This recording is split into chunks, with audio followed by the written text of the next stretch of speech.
It wasn't a public scene. It wasn't shouted down a palace corridor. But insiders say it happened in a split-second. King Charles, moving to hand a crown jewels collection to Camilla, and Catherine stopping him. Not with drama, with certainty. Because crown jewels aren't accessories. They're power, legacy, and symbolism welded together, and if Catherine truly blocked that transfer, it means the monarchy's most sacred assets just became a battlefield. Before we go deeper into what this really means for the royal family, make sure to subscribe so you don't miss a single update. Inside the palace, a crown jewels collection is never treated like personal property. It's treated like historical authority. It's the kind of thing that carries centuries in silence, an unspoken constitution made of metal and myth. Who holds it? Who wears it? Who is photographed beside it? Those decisions don't just decorate a moment. They define who the public believes is legitimate. And that's why Catherine's interruption is described as calm, but immovable. The kind of stillness that stops a room without needing to raise a voice. Insiders say Charles' movement looked routine, almost practiced, because in his mind, this transfer was meant to reinforce order. Camilla's position affirmed, the reign stabilized, the image unified. But Catherine's stop wasn't a challenge to Camilla's taste or presence. It was a challenge to what the transfer would mean. Because Catherine understands something the palace sometimes forgets, symbols are heavier than intentions. You can intend warmth but create backlash. You can intend unity but signal favoritism. And with jewels, one wrong signal can echo for years. That's where the foreshadow turns chilling. The transfer wasn't routine. It carried strategic implications, not just who gets access, but who becomes visually central in the monarchy's story. Because the moment Camilla holds that collection, it becomes a message. To the public, to staff, to other royals, to the future. And Catherine, according to insiders, saw that message forming and refused to let it harden into history. The immediate reaction inside the room isn't surprise, it's panic. Staff and aides move into containment mode instantly, not because they dislike conflict, but because they fear visibility. This cannot become visible outside. Not through body language, not through delays, not through whispers that make their way into the wrong ears. Because if the outside world learns there was a dispute over crown jewels, the narrative becomes explosive, the monarchy divided over legitimacy, the monarchy arguing over symbols, the monarchy revealing it doesn't agree on who should represent the crown. And Catherine's calm makes that panic worse. Because calm in a crisis reads like authority. She doesn't look like someone reacting emotionally. She looks like someone enforcing a boundary. Insiders describe her as composed in a way that feels almost official future queen composure rather than personal discomfort. She isn't blocking to create a scene. She's blocking to prevent a precedent. That distinction matters because it changes what the moment means. It means Catherine isn't protecting herself. She's protecting the institution from a decision she believes will damage it. William is pulled into the moment as the deciding force, and that pull is unavoidable.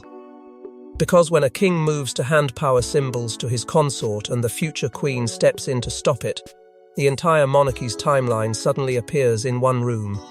Past, present, future. Charles is standing in the present, defending what he believes will stabilize his reign. Catherine is standing in the future, defending what she believes will protect public trust. And William is the hinge between them, the man who will have to live with whatever this decision becomes. You can feel the weight of it in the way the room tightens. Every person there understands the stakes. If Charles insists, he risks making this look like a crown captured by private loyalty.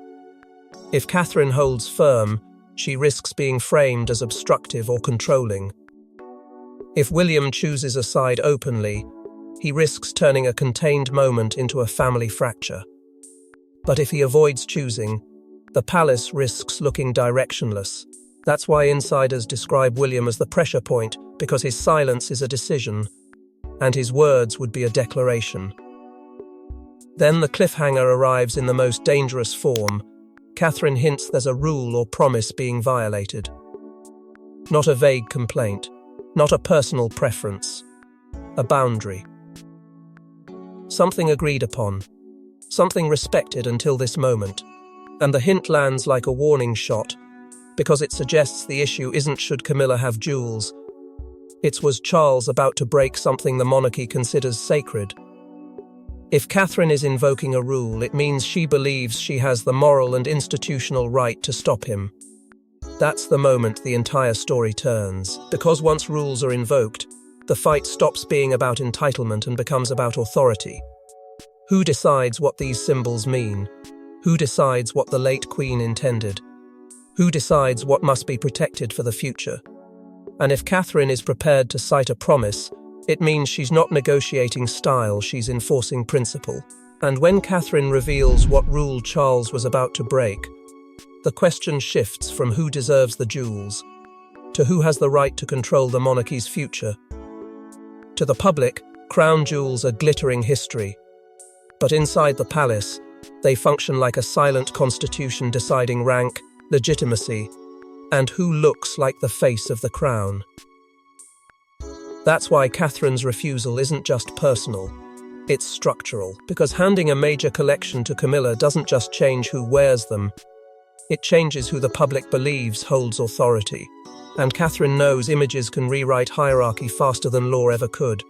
In royal life, who wears what is treated like a public power signal? Not because people are shallow, but because symbols are how institutions communicate without admitting they're communicating. A crown jewel set doesn't just sparkle, it declares. It tells the country who is central. It tells the photographers where to aim. It tells the public who is being elevated. And it tells everyone inside the palace who is being positioned as an unchallengeable pillar. That's why Catherine doesn't view the collection as an object. She views it as a message that can outlive every speech and every press statement. The palace's official framing, insiders say, is always clean, supporting the Queen, honouring the consort, presenting unity. That is the language of optics. But insiders call it what it feels like, inside power. Because there's a difference between supporting someone and handing them a symbol that changes how the public perceives the hierarchy. If Camilla receives a major collection, the message isn't simply she is included. The message becomes she is the face. And Catherine understands the risk in that shift, because public loyalty is not fully controllable. You can guide it, you can influence it, but you cannot order it. Foreshadow sits under everything Catherine does here. She believes Camilla's access would shift public loyalty in a way the monarchy cannot afford. Not just because people will debate it, but because the debate itself becomes destabilizing. If the jewels become the symbol of rewarding someone controversial, the crown invites resentment. If the jewels become the symbol of rewriting legacy, the crown invites backlash.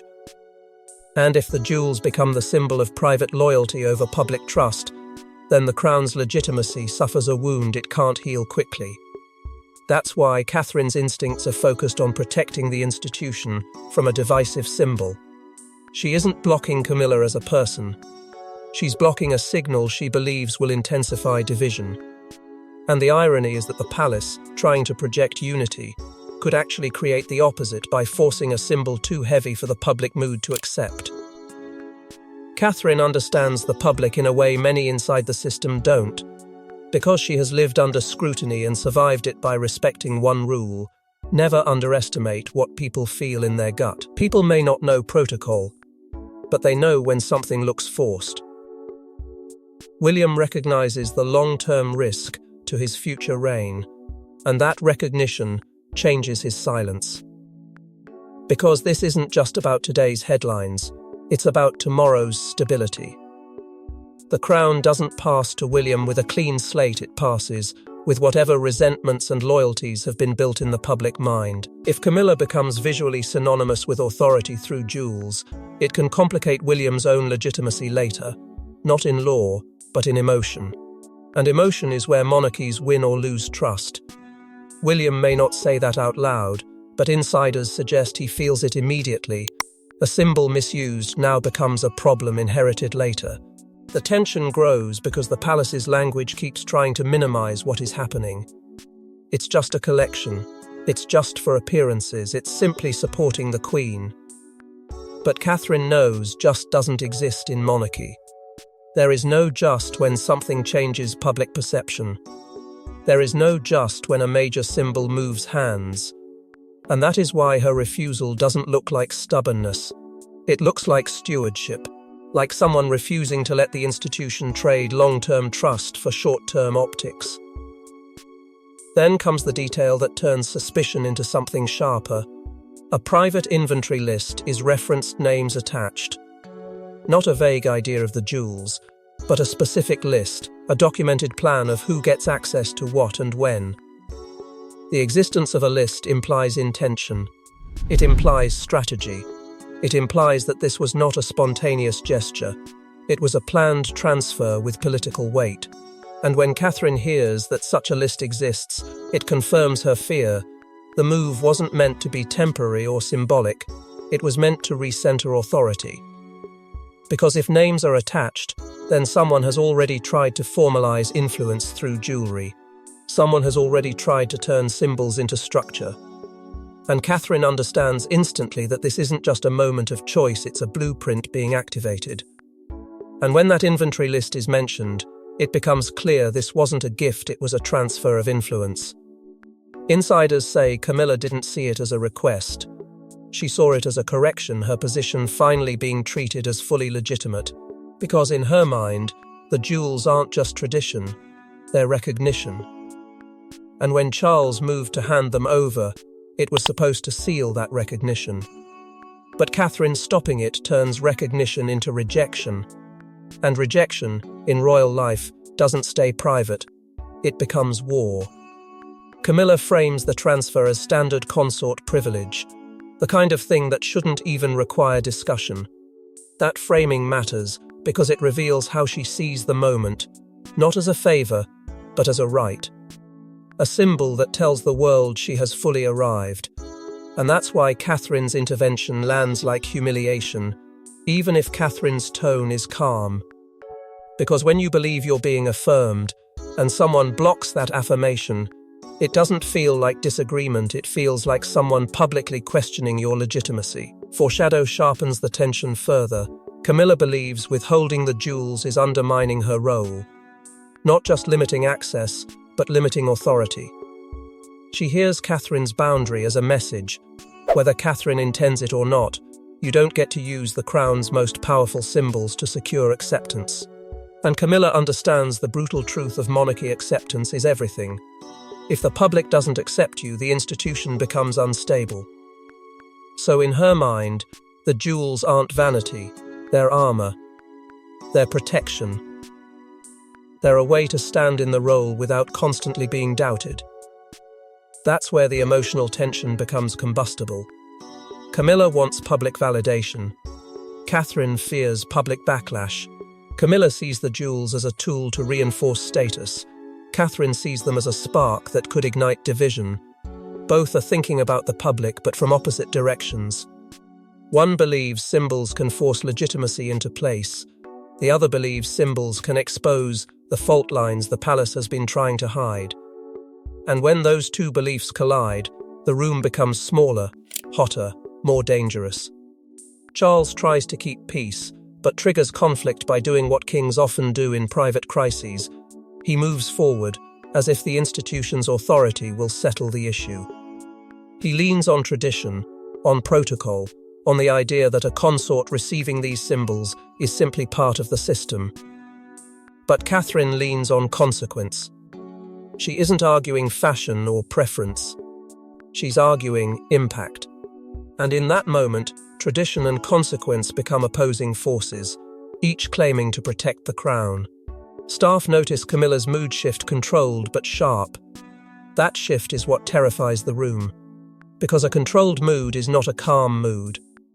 It's restraint under pressure. It's the kind of restraint that can become strategic. Camilla doesn't need to raise her voice for the room to feel her displeasure. She only needs to go still. And when someone like Camilla goes still, It means she's calculating how to reclaim ground without looking like she's fighting. Then comes the cliffhanger that turns the moment from private tension into an institutional crisis. Camilla demands to know who authorized Catherine to interfere, not as a casual question, as a challenge, because if Catherine can say no, then Catherine holds a kind of authority that isn't written in any public announcement, but is felt in the room like gravity. And the moment Camilla asks who authorized it, the palace understands the true battle line. Not jewels, not tradition, not even status permission. Who has the power to stop the king's intention in real time? And once Camilla asks that question, the palace realizes this isn't about jewels, it's about who has the power to say no. Charles wanted unity, a smooth reign, a stable image. But in that one moment, he's trapped between the woman he married and the woman the public trusts to carry the future. Because Catherine's refusal forces a brutal reality, Camilla's legitimacy can't be manufactured with jewels. It can only be earned. And if Charles pushes too hard, he risks making the crown look captured by personal loyalty instead of national duty.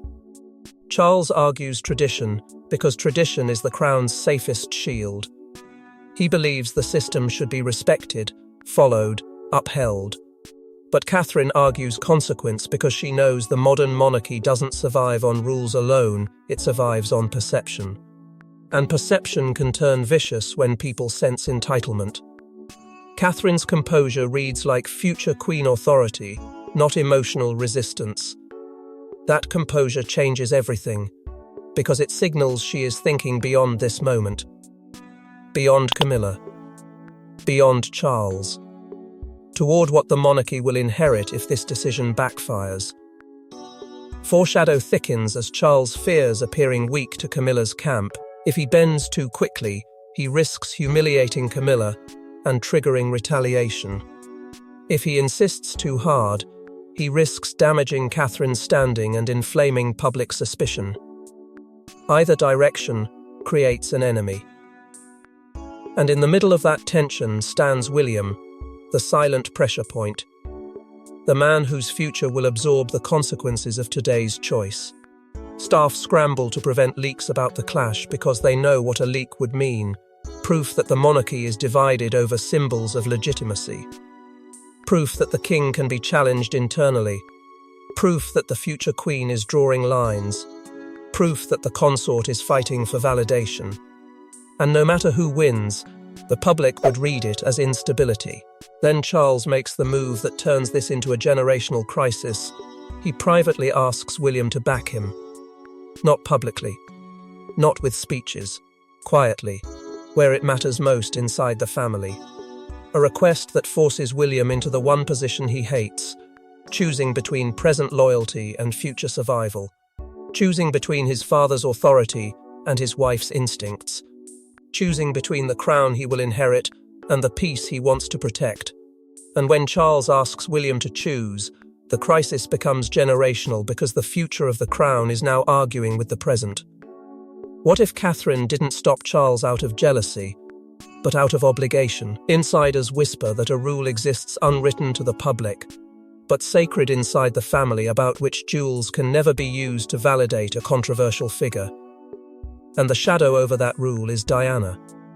Because the crown learned a hard lesson, jewels can't fix public rejection.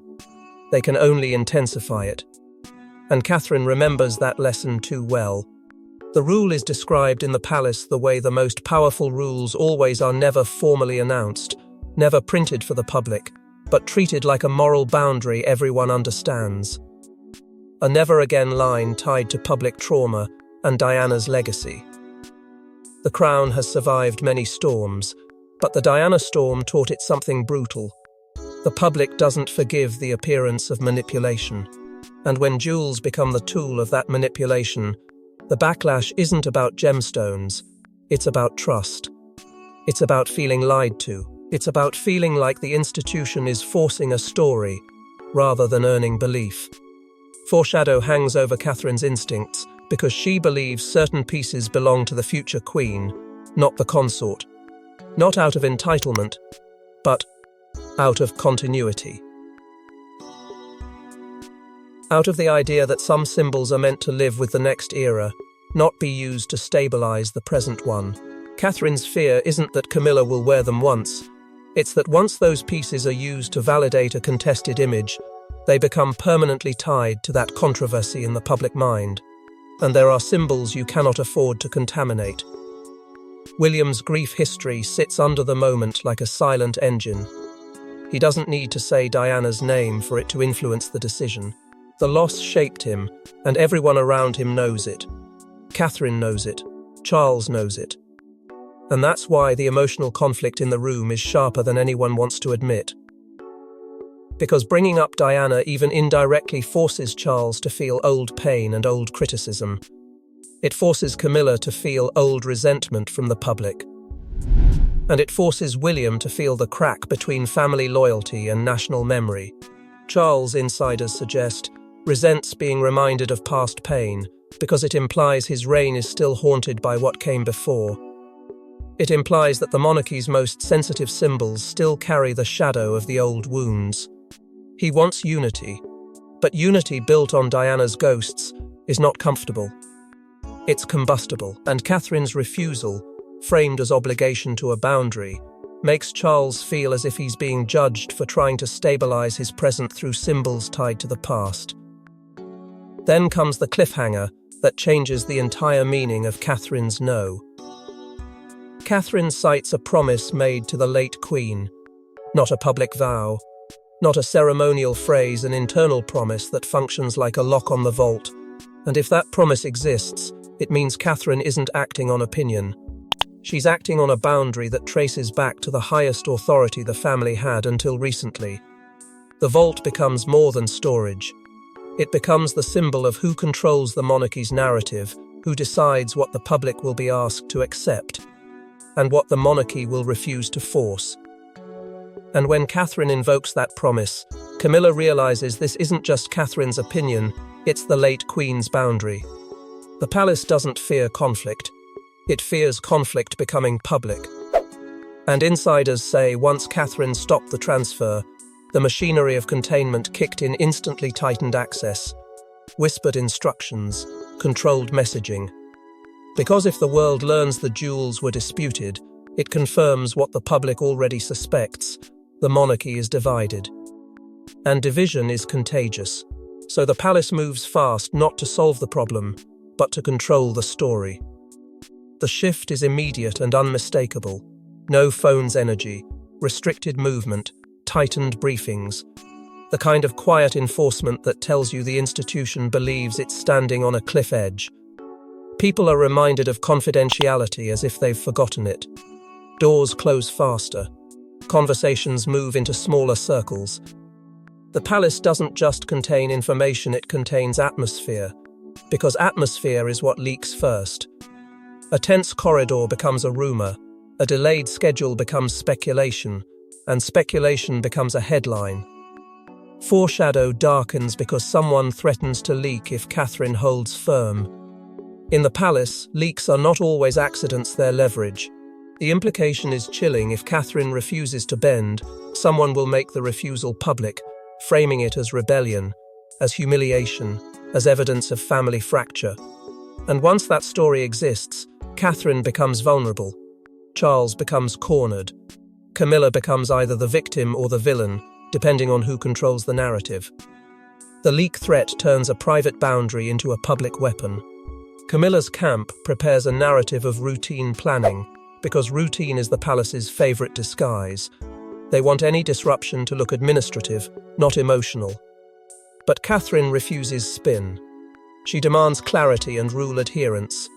That refusal is what terrifies the machine, because spin can be managed. Principles are harder. Catherine isn't asking for better phrasing. She's asking for a decision aligned with the boundary she believes protects the institution. William worries about long-term trust and future reign optics because he understands the cost of a disputed symbol. Once the public senses that jewels, those sacred objects, became the subject of a power fight, the monarchy loses more than calm. It loses credibility. And credibility is the foundation William will need later. Then the final cliffhanger arrives. A private memo about jewel access is mentioned. Not gossip. Not memory. A document. Something written, formal enough to be cited, real enough to be used as proof. And the moment Catherine hears that memo exists, she realizes this isn't just a clash of personalities. It's a clash of policy, disguised as family emotion. And when that memo is referenced, Catherine realizes the dispute isn't emotional, it's written down. Catherine doesn't fight like a rebel. She fights like a guardian. Insiders say she didn't raise her voice, she raised a boundary. A future queen's boundary. Because she understands something Charles may be underestimating, the monarchy's survival depends on public trust, not private entitlement. And if the jewels become a symbol of favoritism, the crown pays the price for decades. Catherine isn't blocking Camilla. She's protecting the institution from itself. In that room, Catherine reframes duty as stewardship, not obedience. The difference is everything. Obedience says, follow the move because the king decided it. Stewardship says, protect the crown even when the decision comes from the king. Catherine's calm isn't softness, it's authority shaped by responsibility. Insiders describe a composure that feels almost chilling, because it signals she's thinking beyond the moment, beyond the tension, beyond the personalities involved. She is thinking about what the monarchy will look like when the next reign arrives, and whether it will arrive with trust intact or with resentment embedded in the public mind. Foreshadow sits in Catherine's focus on George's future reign. Because she isn't only protecting a vault of jewels, she's protecting a future where the crown can still claim legitimacy without being accused of favoritism or manipulation. Catherine knows that symbols stick. They outlive statements. They outlive apologies. If those jewels become tied to controversy now, the stain doesn't fade when William becomes king. It transfers. And if it transfers, George inherits a monarchy that begins with doubt instead of devotion. William supports her privately, but fears open war. He understands the logic of Catherine's boundary. He also understands the consequences of making that boundary public inside the household. Every line Catherine draws forces someone else to step back, and people don't step back gracefully when they feel entitled to step forward. William is the bridge between present loyalty and future survival. And being a bridge in a fight means you get burned from both sides. He wants to protect the crown, but he also wants to protect the family from fracture. And this is the moment he realizes he may not get to do both. Camilla's frustration grows because she feels undermined, not merely delayed. In her mind, this isn't Catherine protecting symbols, it's Catherine asserting influence. Catherine's refusal makes Camilla's position feel conditional, like she is being tolerated rather than embraced. And in royal life, conditional acceptance is the most humiliating form of power, because it implies you can be limited at any moment. It implies you can be managed, and Camilla does not want to be managed. Staff realize Catherine has shifted the internal balance, and that realization spreads quietly like electricity. The future queen is not just present, she is decisive. She is framing decisions around public trust rather than private comfort. And once staff see that, it changes how they anticipate the next move. Because the palace can handle emotion, it can handle disagreement. What it struggles to handle is a new authority emerging in real time, one that makes old assumptions feel unstable.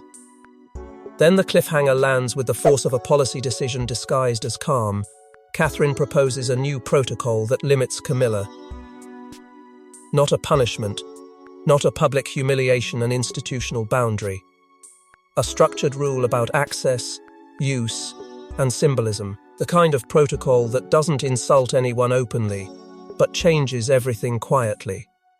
A protocol that signals the vault is not a personal reward system, it is the crown's credibility, and credibility must be protected. And when Catherine proposes that protocol, the palace realizes this isn't a moment, it's a new order. This is the moment the crown stops being ceremonial and becomes strategic. Because crown jewels aren't just objects, they're symbols that decide who the nation sees as legitimate. And when Catherine stops Charles from handing them to Camilla, she forces the monarchy into a choice: protect public trust or protect private pride. The terrifying truth is that either choice creates an enemy. And once enemies exist inside the palace, the future becomes a countdown. The monarchy's stability becomes conditional. Now trust must be earned, not assumed.